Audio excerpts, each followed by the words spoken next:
올해 들어서 첫 원내 대책회의가 되겠습니다. 지역의 신년교례회다 여러 가지 행사들이 많은데 우리 참여해 주신 의원님들께 감사를 드리고 올 한 해도 이 원내 대책회의가 우리 당의 원내 전략을 제대로 조율하고 또 당원들과 국민들에게 알리는 아주 유익한 회의가 되기를 바라고 우리 멤버들의 적극적인 참여를 부탁드립니다. 새해 복 많이 받으십시오. 민주당이 임시국회를 요구하고 있습니다. 필요하면 임시국회를 해야 합니다. 국회법이 예전에는 짝수달에 하다가 그 다음에 상시국회라 그래서 1월과 7월을 제외하고는 1년 내 국회를 하는 쪽으로 바뀌었습니다만은 필요하면 언제라도 임시국회를 열어야 합니다. 하지만은 아무런 처리할 안건 없이 한 달간 임시국회를 그냥 여는 것은 옳지 않습니다. 만약에 그런 일이 생기면 국민들로부터 방탄국회라는 오해를 받게 됩니다. 꼭 필요한 일이 있으면 짧게 기간을 정해서 처리하고 또 국회의원들이 불체포 특권 뒤에 숨어서 특권을 남용하는 일이 생기지 않도록 한 달 내에 열어놓고 별 일을 하지 않고 또 끝난 다음에 임시국회를 연장하는 이런 방식은 이제 국민들이 받아들이지 않을 것입니다. 만약에 민주당이 임시국회를 열자고 한다면 어떤 안건들이 필요하고 며칠의 기간이 필요하다고 해서 요청을 하면 협의에 응할 것입니다.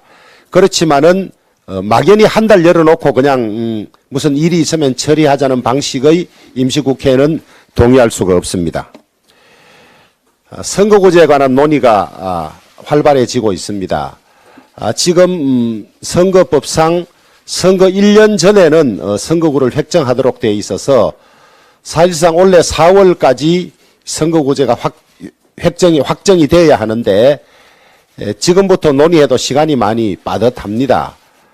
87년 이후 소선거구제를 채택해 왔습니다마는 모든 선거구제라는 것이 일장일단이 다 있습니다.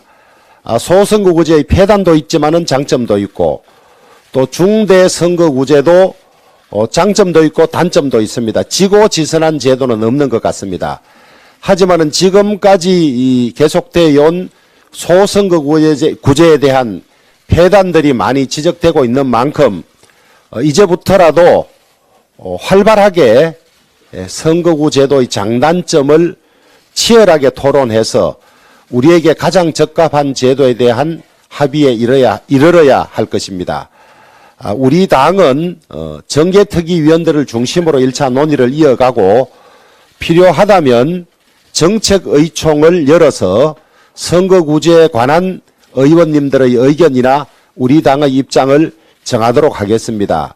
그 사이에 선거구제에 관해서 활발한 연구와 토론을 해 주실 것을 부탁드립니다. 문재인 전 대통령께서 신년에 민주주의 후퇴를 걱정하셨습니다. 저는 정말 문재인 대통령을 만나 뵙고 진솔하게 문재인 대통령이 생각하는 민주주의가 무엇인지 그리고 당신이 집권하던 그 시절에 문 대통령이 집권하던 지난 5년간 대한민국 민주주의가 어떻게 된지를 진솔하게 토론을 하고 싶습니다. 사실 문재인 집권 5년 동안 적폐몰이한다고 과도한 권한을 남용했고 검찰과 사법부를 장악해서 자기 편들 비리는 일방적으로 덮어주고 그 다음에 비리 수사하려는 자기 편 비리 수사하려는 검찰들은 정기 인사 처리 아님에도 인사로서 전부 수사팀을 해체하고 흩어버렸고 국회에서는 의석의 수만으로 그냥 다수의 행포로 마구잡이 밀어붙여서 공수처법, 선거법 여러 가지 관계되는 법들을 일방적으로 다 처리해 왔습니다. 뿐만 아니라 민주주의의 파수꾼이라고 할 방송을 모두 장악해온 이런 지난 5년인데 어떻게 민주주의 후퇴를 입에 담을 수 있는지 참으로 인식 체계가 궁금합니다. 문재인 대통령께서 신년에 민주주의 후퇴를 언급한 것은 잊혀지고 싶다는 본인의 말씀과도 맞지 않을 뿐만 아니라 국민들께서 우리가 지난 5년간 저런 분을 대통령으로 모셨는가 하는 의아심을 갖게 할 뿐입니다. 제발 자중하시기 바랍니다. 윤석열 대통령께서 신년사를 통해 대한민국 미래와 미래 세대의 운명이 걸린 3대 개혁을 더 이상 미룰 수 없다고 말씀을 하셨습니다. 특히 교육개혁은 미래 대한민국을 이끌 인재들이 공정하고 공평한 교육을 받을 권리가 있고 능력을 제대로 발휘할 수 있는 제대로 된 백년지 대계의 출발점이 되어야 합니다.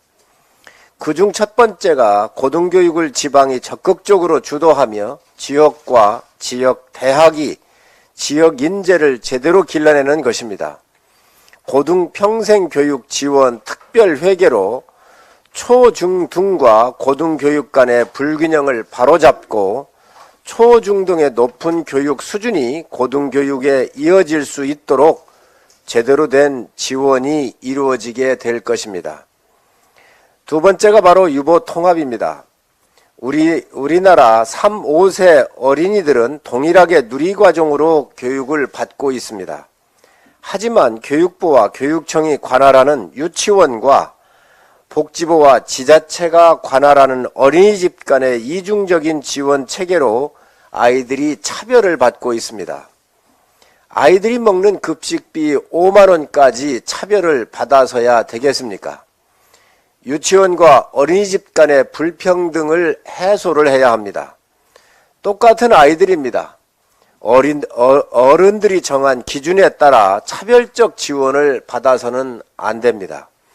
특히 아이들이 먹는 밥값에 차별을 두는 것은 국가의 격과 관련된 문제입니다. 현재 학교 급식법에 따라서 유치원은 교육청별로 추가적인 지원이 이루어지고 있습니다.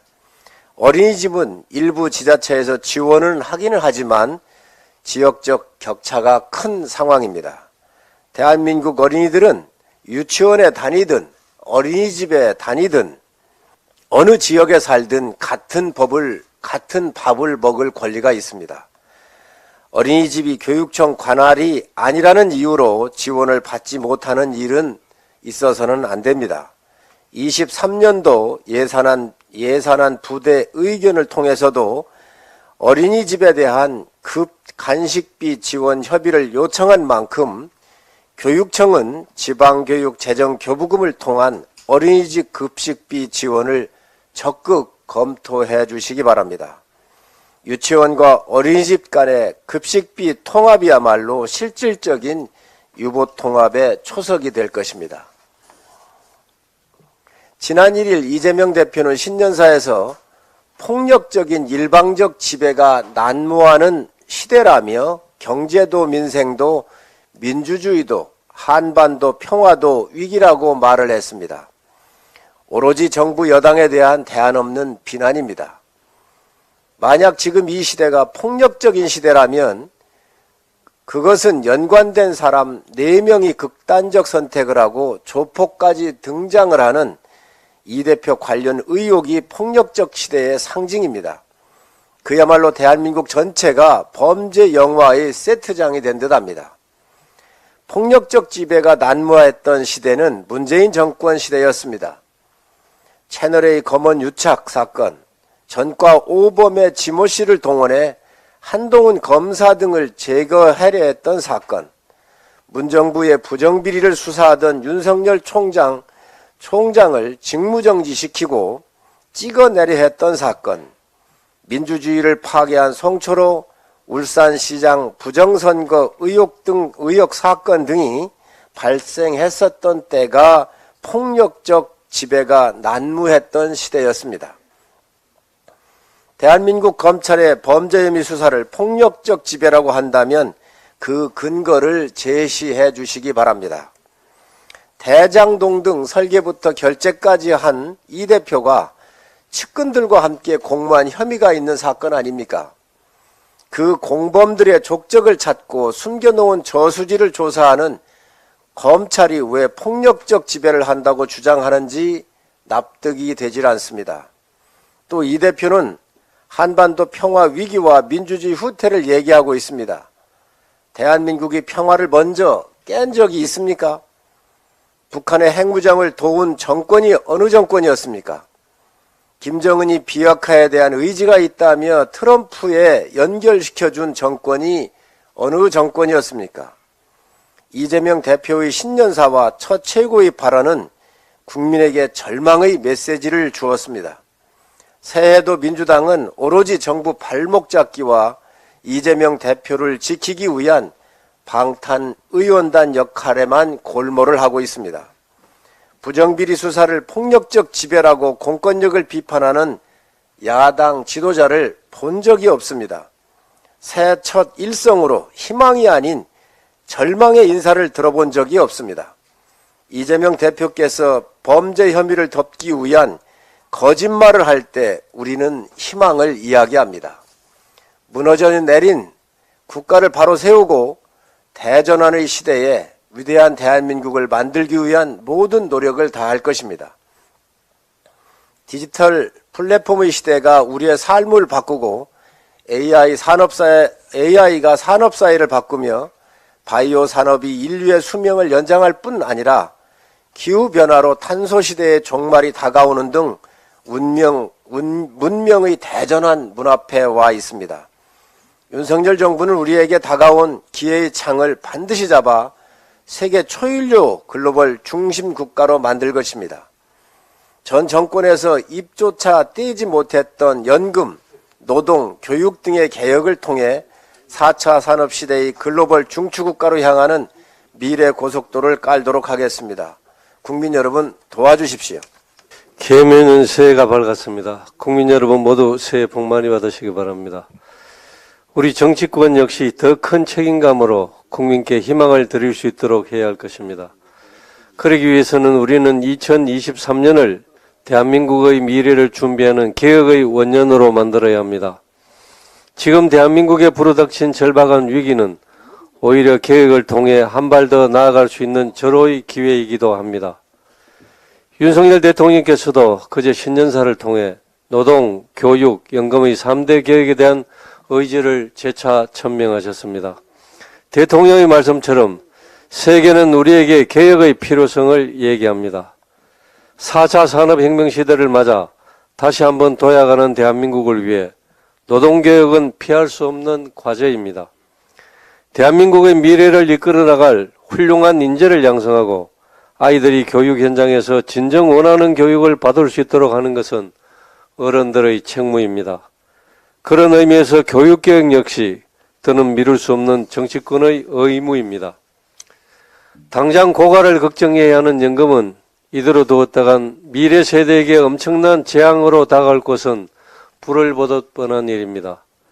연금개혁은 미래를 대비하는 시대 정신인 것입니다. 문재인 정권 5년간 꺼져가던 개혁의 불씨를 윤석열 정부가 다시 살리려고 합니다. 지난 5년간 내 집 마련의 꿈을 잃었던 서민들에게 다시 그 꿈을 되찾아드리고 지난 5년간 일할 기회를 잃었던 청년들에게 다시 그 기회를 드리려 합니다. 노동의 현장에서, 교육의 현장에서, 사회 곳곳에서 이제 개혁을 통해 다시금 성장 동력을 되살리고 미래를 준비하고자 합니다. 무엇보다 민주당의 변화가 요구됩니다. 그동안 민주당은 거대 의석을 무기로 임대차 3법 등 온갖 악법들을 밀어붙이며 민생을 악화시켰습니다. 윤석열 정부 출범 이후에도 민주당은 민생이 아닌 당대표 사법 리스크 방탄에만 올인했습니다. 수적 우세를 앞세워 무리한 입법과 윤석열 정부 발목 잡기에 매달렸고 이도 모자라 민주당 일부 의원들은 거리로 나가 아무 근거도 없이 윤석열 퇴진까지 외쳤습니다. 대통령의 개혁 의지에 대해 공감은커녕 오히려 깎아내리기만 급급하고 대통령의 신년 인사회를 두고서는 참석 요청을 핑계로 불참하며 좀스러운 모습까지 보여주었습니다. 그러고서는 이재명 대표는 문재인 전 대통령을 만나 민주주의 후퇴를 이야기하고 있으니 과거의 구태에서 한 발자국도 나아가지 못한 모습을 보여주고 있습니다. 그동안 문재인 정권과 민주당이 무능과 실정으로 나라를 망쳐놓은 탓에 윤석열 정부가 이를 수습하는 데에만 반년이 넘는 시간을 허비했다는 사실을 잊지 마십시오. 지금 윤석열 정부가 하려는 개혁들에 전 정권과 민주당이 조금만 관심을 가졌더라도 지금 국민들의 삶은 훨씬 나아져 있을 것입니다. 민주당에게 그리고 이재명 대표에게 촉구합니다. 미래 세대에게 빚을 전가하며 망국적인 포퓰리즘에 빠졌던 것을 반성하십시오. 교육마저 이념의 볼모로 잡고 민노총의 발목 잡혀 대한민국 성장 동력을 잃어버린 데 대해 반성하십시오. 국민께 사과하는 마음으로 이제라도 윤석열 정부의 개혁 의지에 동참해 주십시오. 그것이 국민에 대한 최소한의 도리일 것입니다. 교육이간사 이태규 의원입니다. 기득권 유지와 지대 추구에 매몰된 나라로는 미래가 없다는 대통령 신년사에 대해 야당이 국민 우롱운운하며 비난한 것은 스스로 기득권 세력임을 자인한 것입니다. 집권 5년 동안 갈라치기로 진영 정치를 심화시키고 독선과 교만으로 야당을 철저하게 무시했던 분들이 뒤늦게 통합과 소통 운운하는 것도 앞뒤가 맞지 않습니다. 새 정부가 추진하는 노동, 교육, 연금 개혁은 지속 가능한 사회를 위해 반드시 해야 할 개혁 과제입니다. 민주당에 묻습니다. 민주당은 3대 개혁에 이의가 있습니까? 민주당은 먼저 3대 개혁에 대해 동참할지 여부를 국민 앞에 밝혀야 합니다. 국민 10명 중 4명은 정치 성향이 다른 사람과의 식사나 술자리를 불편해한다는 조사 결과가 나왔습니다. 오랜 시간 우리 정치를 지배해온 극단적 진영 논리로 사회가 병들고 있다는 증거입니다. 지지 정당이 다르면 상대방을 싫어하고 불신하고 혐오하는 정치 양극화 해소 없이 국민 통합과 개혁의 동력을 만들 수 없습니다. 우리 아이들에게 이런 정치, 이런 사회의 모습을 계속 보여줄 수는 없습니다. 이런 정치로는 교육 현장의 정치적 중립을 보장받을 수 없습니다. 그런 차원에서 대통령과 국회의장께서 언급한 선거구제 개편과 중대선거구제는 승자 독식과 정치 양극화를 완화하는 대안이 될 수 있다고 생각합니다. 정치개혁은 국민이 강력히 요구하는 중요한 개혁 과제입니다. 여의도 개혁 없이 노동개혁, 교육개혁, 연금개혁의 동력을 확보하기 어렵습니다. 정치권 스스로 특권을 내려놓고 쇄신과 개혁에 나설 때 국민의 지지 속에 기득권의 저항을 뚫고 나갈 수 있습니다. 2023년 올해가 한국사회 기득권 청산을 위한 개혁의 원년이 되기를 진심으로 소망합니다.